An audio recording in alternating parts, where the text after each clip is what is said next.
ان ترامیم کے نتیجے میں آئینی عدالت کا کیا معاملہ ہے؟ تو جو مسلم لیگ نون کا ایک موقف ہے یا پیپلز پارٹی کا بھی کہ چارٹر آف ڈیموکریسی میں یہ طے ہوا تھا کہ ملک میں ایک آئینی عدالت ہوگی، یقیناً آپ کی بھی اس میں ان پٹ اس وقت ہوئی ہوگی چارٹر ڈیموکریسی کی شکیں بناتے ہوئے، تو اس پہ بھی آپ کو کیا اعتراض ہے کہ آئینی عدالت کیوں بنائی گئی ہے؟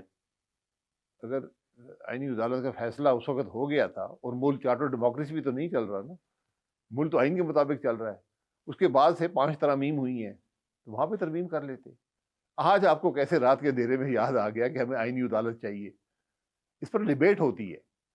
اگر آپ نے چارٹر ڈیموکریسی میں لکھ دیا تھا تو اس کو وہاں پر امپلیمنٹ کر لیتے، تو کوئی وجہ تھی کہ امپلیمنٹ نہیں ہوا نا؟ وجہ یہی تھی کہ اس کو یہ غیر موضوع سمجھا گیا تھا۔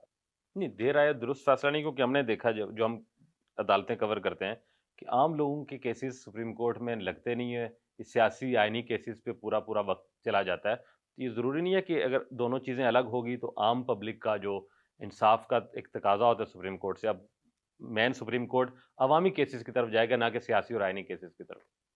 تو فیصلہ کس کے کہنے پہ کرے گا؟ جج لگانے والے کون ہیں؟ جج کی پرفارمنس چیک کرنے والے کون ہیں؟ آپ نے اتنا زیادہ اثر ڈال دیا ہے اس عدالت پر کہ وہ عدالت، اس عدالت کا رول کیا ہوگا، وہ کون سے پریسیڈنٹ فالو کرے گی، وہ کون سے قانونی جواز لے گی، اس کا کیا تعلق ہوگا سپریم کورٹ سے، یہ سب چیزیں انڈیفائنڈ ہیں۔ یعنی جھگڑا یہاں یہ پڑا رہا کہ چیف جسٹس کون ہوگا، چیف جسٹس پاکستان کون ہوگا۔